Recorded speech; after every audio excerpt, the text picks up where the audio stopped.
Hello everyone, welcome to my channel again. First of all, I would like to thank for everyone for watching my videos.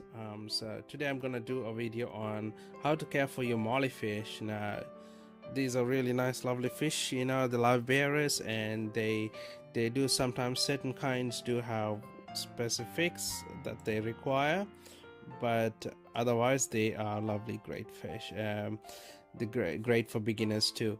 And now they got three different species. They've got the common short-finned molly, and they've also got the Mexican sailfin molly and the common normal sailfin molly that you can find in your stores. Now the Mexican sailfin mollies are quite tough to find around. I have never found them so far in over here, but probably you would find in other countries. But commonly found are the sailfin molly, the normal one that's right down there, the orange one, this which says the Sailfin molly, and then the common short fin one. So that's what you would normally find in your local stores. More about these species. These are very common among beginners. These molly fishes are very common among beginners. They are very less demanding, I would say. That's why it's easy to keep them, apart from their diseases. But otherwise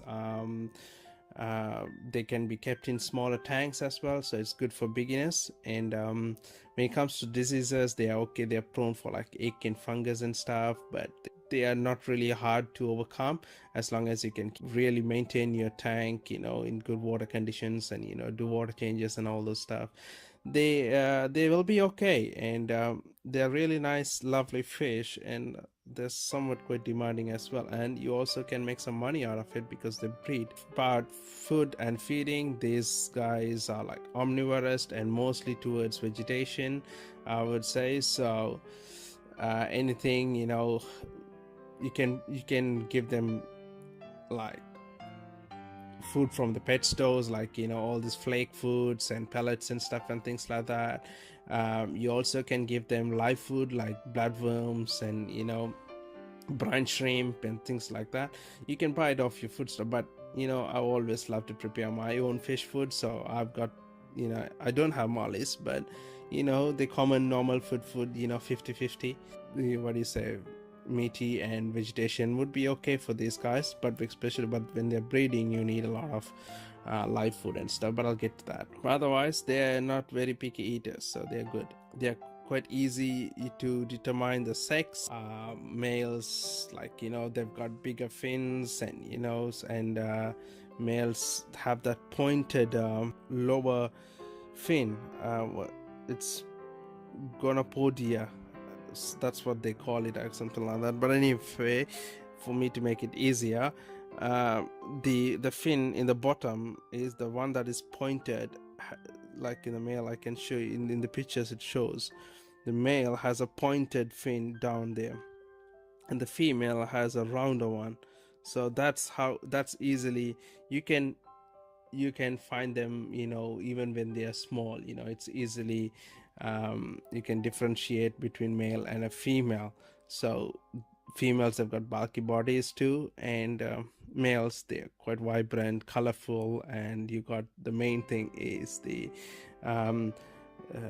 this is the anal fin, you know, it's kind of pointed for males, keep in mind, and rounded for female. Now coming into aquarium setup, mollies, they do really need a well planted tank because they feed off vegetation and stuff. Not very overcrowded, but moderate sized fish tank. Yeah, about, I would say, 20, 25, 30 gallons or more. So anything about 60, 70, 80 liters, 60 liters is good, and for about 3 or 4 or 5 fish, and that's good enough. But if you want to have a lot of molly fish, you definitely need a bigger tank.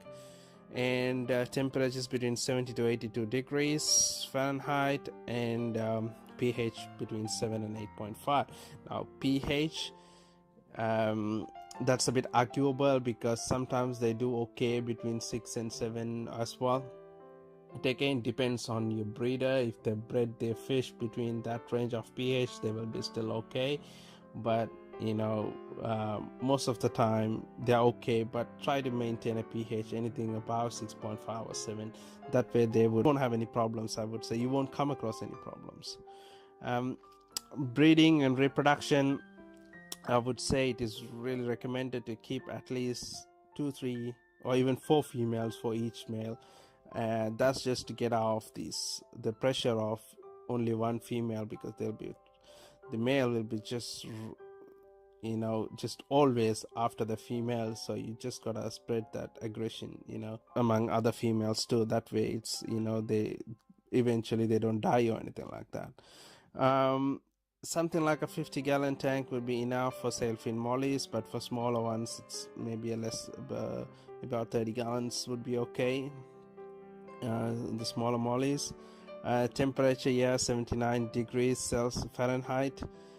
Excellent filtration is important when it comes to breeding. These things are quite common. Excellent filtration, good lighting, and also aeration and all those stuff, you know, it's really important, especially when they're egg layers. You need the aeration just to overcome the fungus and stuff. But otherwise, these are really lovely fish that you can keep in your community aquarium.